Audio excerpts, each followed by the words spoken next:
Okay. So we talked about the cultural, we've talked about the economic, we've talked about the political. Now we need to deal with the intellectual.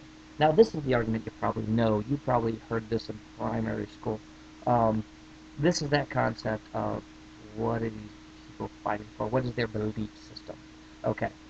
Um, Now, the one thing is, the colonists were not paying much in taxes. They weren't paying much at all. In fact, at the height of all that taxation that the English are trying to instill on the colonists, they're still paying less than 60% of what the average Englishman pays. And they know this. So, what do you see? The rallying cry you see is not, oh, you can't tax us, because they know that's ridiculous.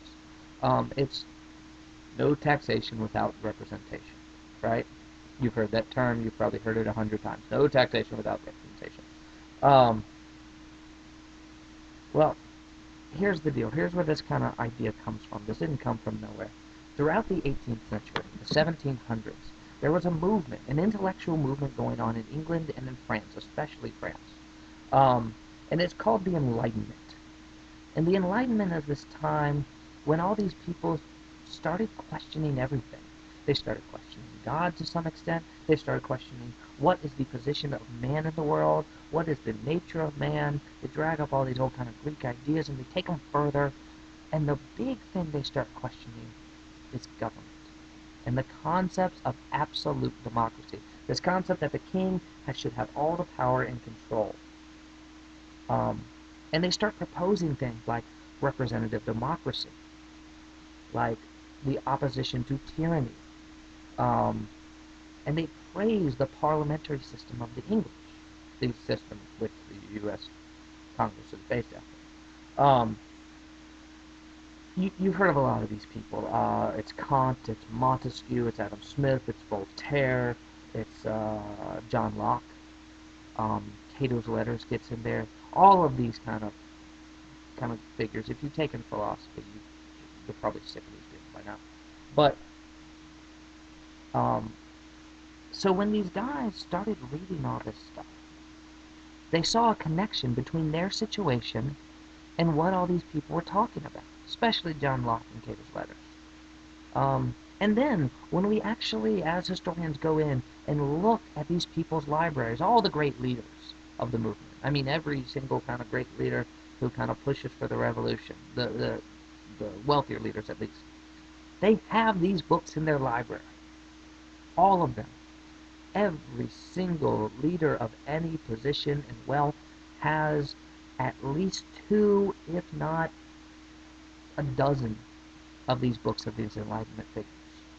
Um, so the argument here is that because the elite in the North and the South, the leaders of the revolution, were actually reading this stuff, that it wasn't some cultural, political debate or economic debate, that these people were fighting to create something new, that they truly believed in this thing called the rights of man, the right that every man has life, liberty, have the right to life, liberty, and the pursuit of property.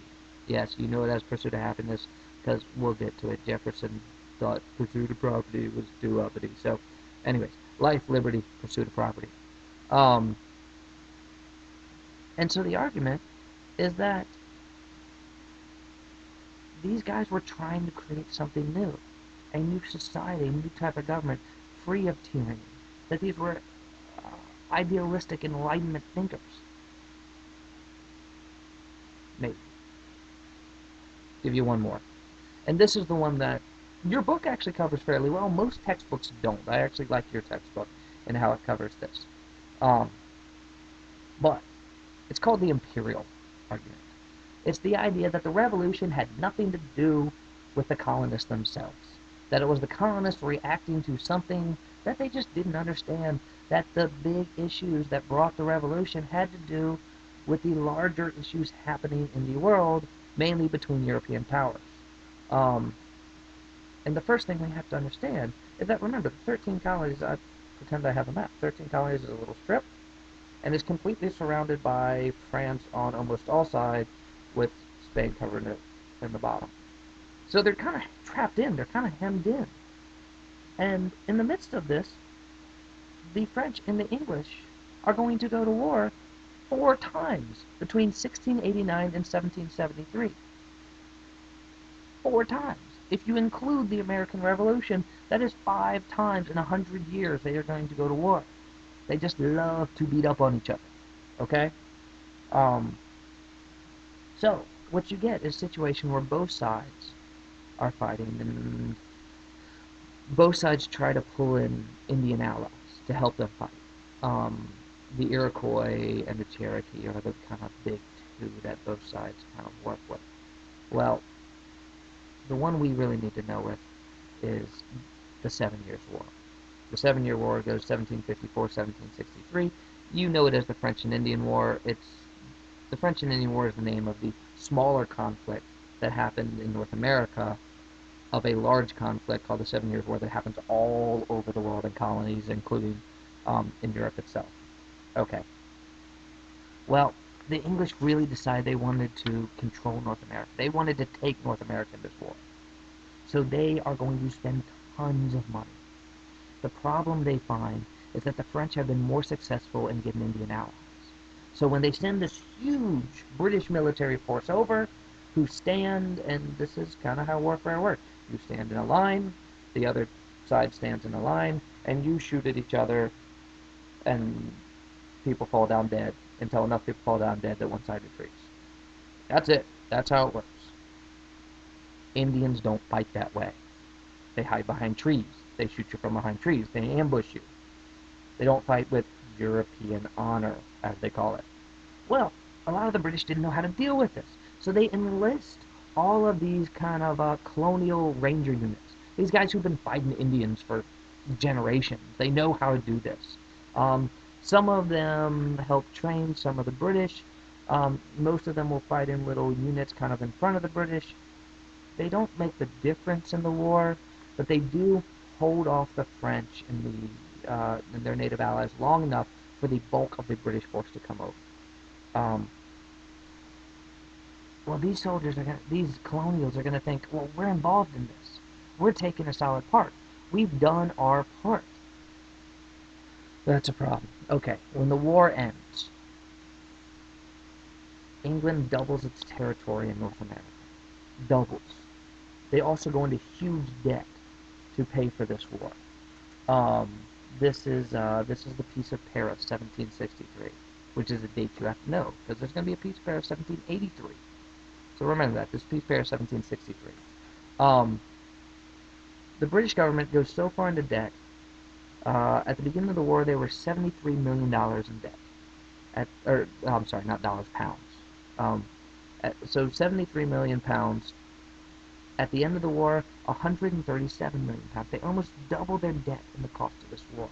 Plus, they have to now manage twice the amount of territory and put forts and man them on twice the amount of territory in North America.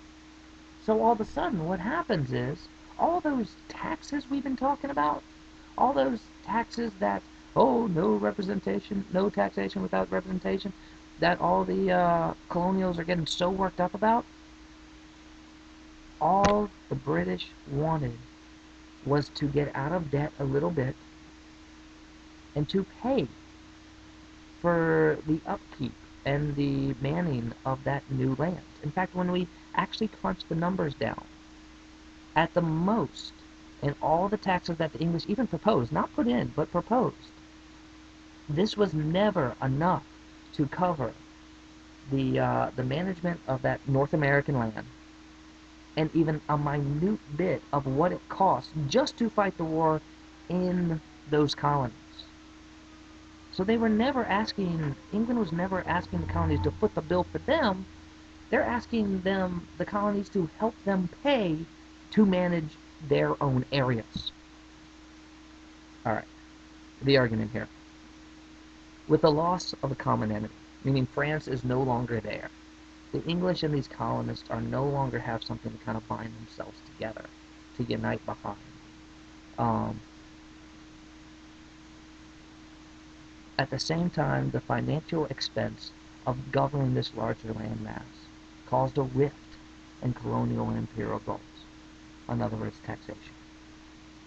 Anyways, these are the 5 arguments: cultural, economic, political, intellectual, imperial.